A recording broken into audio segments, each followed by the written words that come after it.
जैसे C++ पढ़ते हो मेन फंक्शन एंट्री पॉइंट उस प्रोग्राम में एंटर करते।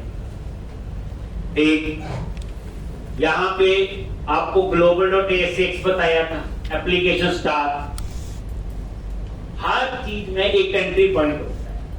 तो यहां पे जब मल्टीपल टेबल हैं, ना समझ आए, सबसे पहले देखो एंट्री पॉइंट क्या है इसका, स्टार्टिंग टेबल कौन सा, वो कैसे पता करें। जब आपको रिक्वायरमेंट दी गई तो मैंने क्या बोला, जिन्होंने रजिस्टर किया मुझे उसका नेम चाहिए, एड्रेस चाहिए, ईमेल चाहिए, फोन नंबर चाहिए, उसका कंट्री का नेम चाहिए, स्टेट का नेम और सिटी का, जिन्होंने रजिस्टर किया। आप समझो इसमें मेन टेबल कौन सा हुआ है, लॉट। तो इसका ये रजिस्टर टेबल क्लियर है जी। फिर यहां पे क्या चाहिए, ये देखो, ये नेम, एड्रेस, ईमेल और फोन। यहां तक का काम तो हो गया, इस टेबल में है। अब उसके बाद ये लिखा हुआ REG सिटी कोड, इसकी फॉर्म की किसके साथ बनाई है, सिटी मॉडल में जो सिटी कोड, ये देखो इसके साथ है, सिटी के अंदर सिटी कोड। आप यहां आ जाओगे और यहां से क्या उठा लोगे, सिटी का नेम, तो ये सिटी का नेम आ जाएगा। उसके बाद सिटी स्टेट कोड, इसकी फॉर्म की किसके साथ है, स्टेट में जो स्टेट कोड है। अब यहां से आप यहां आगे और ये स्टेट कोड, और यहां से मिल जाएगा स्टेट का नेम। फिर स्टेट कंट्री कोड, यहां से कंट्री कोड, और यहां से हम जाएंगे कंट्री में कंट्री कोड, और यहां से मिल जाएगा कंट्री का नेम।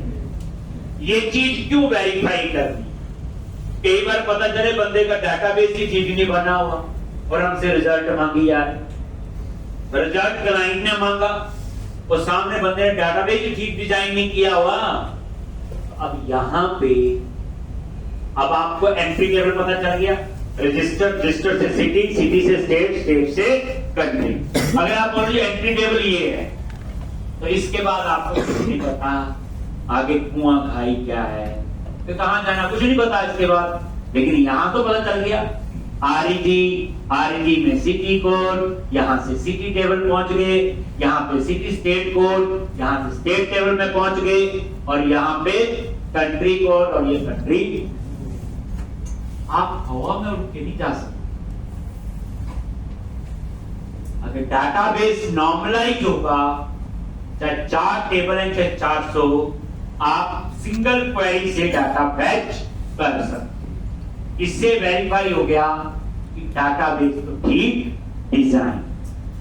अब आप लोग क्या क्वेरी लिखोगे, आपके सामने select REG name, REG address, REG email, REG phone number. एक REG नेम, एड्रेस, ईमेल और फोन नंबर, कोमा, क्या चाहिए,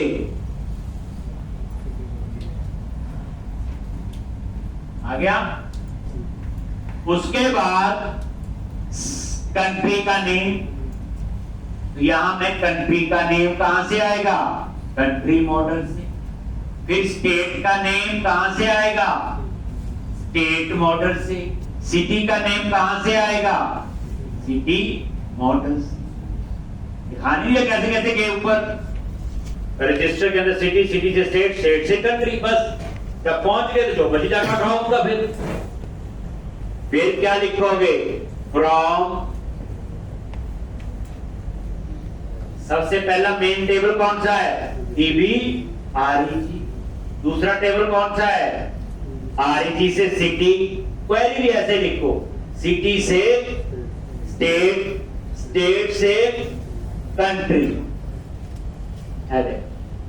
आगे step by step register, country, state और सिटी।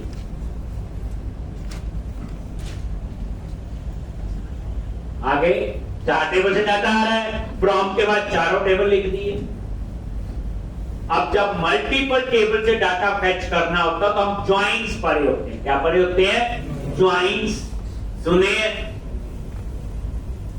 मैं सारी चीजें नहीं करवाता इसमें, जो चाहिए होती मैं वही करवाता हूं। यहां पे इक्यू ज्वाइन हम यूज करें, 90% वही यूज होता है। इक्यू ज्वाइन का मतलब क्या हुआ आपका? क्या हुआ? उसका रूल है कॉमन कॉलम उन टेबल में होना चाहिए। कॉमन कॉलम जो है उन टेबल्स में होना चाहिए। है ये टीबीआरजी में सिटी कोड, सिटी के अंदर स्टेट, स्टेट के अंदर तो यहां पे हम इक्यू ज्वाइन करेंगे। इसका रूल ये है कि कॉमन कॉलम उन टेबल्स में होना चाहिए। कैसे? वेयर, फिर कहां से? सबसे पहले आरईजी। देखो क्वेरी भी वैसे लिखो, सिटी कोड। कहां पहुंच गए? आरईजी सिटी कोड में। आरईजी टेबल में यही है। यहां से हम जाएंगे सिटी टेबल में, तो वहां क्या है? सिटी कोड हो गया ज्वाइन। एंड जब सिटी में पहुंच गए तो सिटी स्टेट कोड, और यहां पे state code and state country code, और यहां पे कंट्री कोड।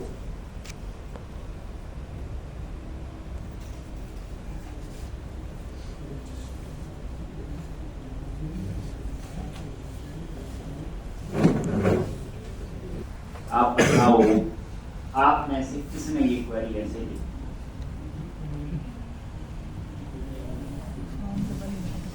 एक डाटाबेस और बनाऊंगा, उसमें आप ही लिखोगे क्वेरी। तरीका बता दिया। पहले मेन टेबल आइडेंटिफाई करो। मान लो 100 टेबल, केवल 100 टेबल से एक दिन बंदे को क्वेरी लिखने में लगता है, ऐसा भी होता है। सबसे पहले क्या देखना? Main table. बस जिसको मेन टेबल समझ आ गया और डाटाबेस नॉर्मलाइज है, तो जो चाहिए आपको रिजल्ट मिल जाए। तो डाटाबेस ही डिजाइन हो, आपने किया तो किसी और ने किया, ये भी हो सकता है। आप देखो, जिनको नॉर्मलाइजेशन नहीं पता होती, अंदर में पैनल राजा होते हैं, ये वो पता क्या करेंगे? वो यहां लेंगे आरईजी स्टेट, काम हो जाएगा।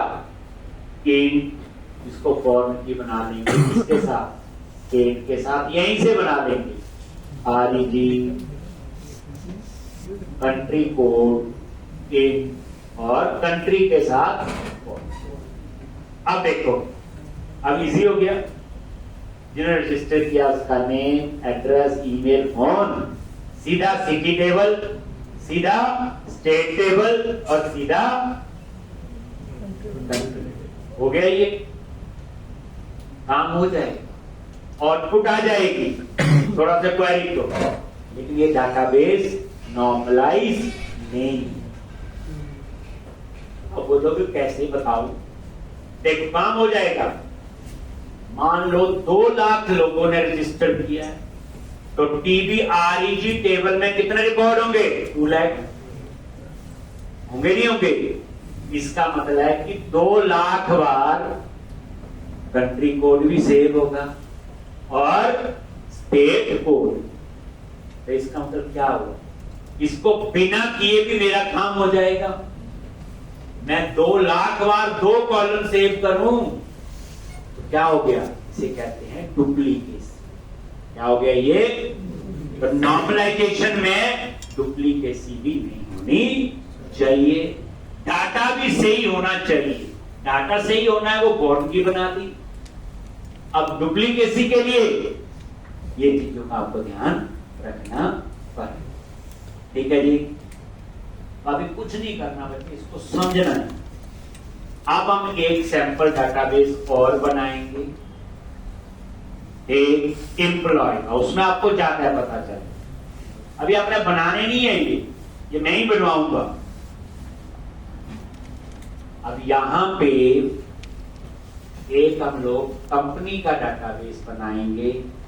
जैसे पहला टेबल बनाएंगे, ये दूसरा मतलब दूसरा डाटाबेस, टीवी टैब। टैब बोले तो डिपार्टमेंट। इसमें क्या लिया जी, DNO data type in, primary की, डिपार्टमेंट नेम, वेरकर टेबल।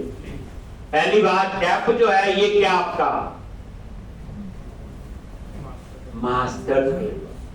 जिन टेबल्स में कभी कभी डेटा मैनिपुलेट होता है उसे क्या कहते हैं हम लोग, मास्टर टेबल। तो ये आपका क्या है, मास्टर टेबल। तो टीवी टैब जो है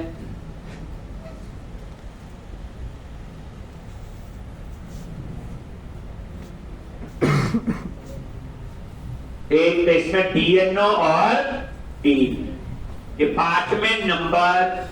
ये बच्चे मास्टर टेबल, हमें पता कंपनी में आज 6 डिपार्टमेंट है।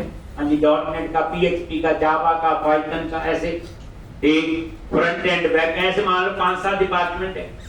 कल को नया डिपार्टमेंट पता नहीं कब बने ना बने, इसको क्या बोलेंगे, मास्टर टेबल। ये एक मास्टर टेबल होगा और इसमें मैं डाटा भी बता रहा हूं कैसे होगा। मान लो इस तरह से होगा, 10 डिपार्टमेंट नंबर, और ये आपका हो गया अकाउंट्स, 20 सेल्स, 30 मार्केटिंग, 40 कंप्यूटर। तो टीवी टैब क्या आपका मास्टर टेबल है, और इसमें क्या क्या होगा, डिपार्टमेंट नंबर और डिपार्टमेंट नेम। बस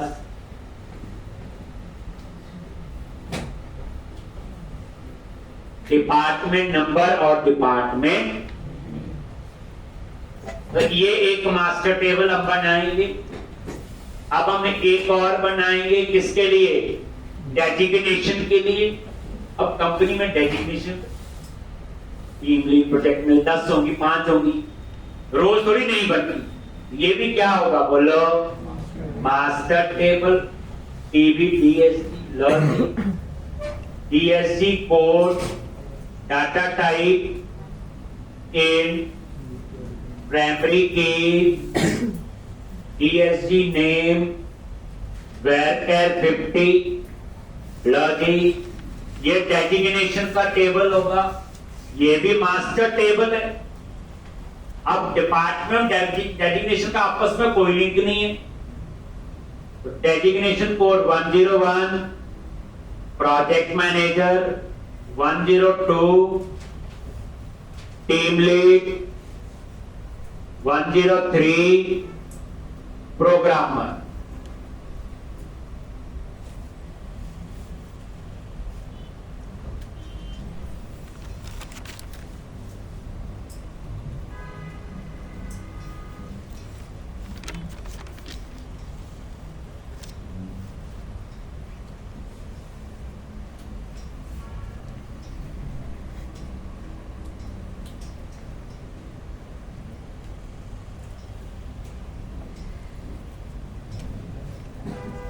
मास्टर टेबल, टीवी टैब और टीवी DSG, ऐसे और टेबल भी बनेंगे।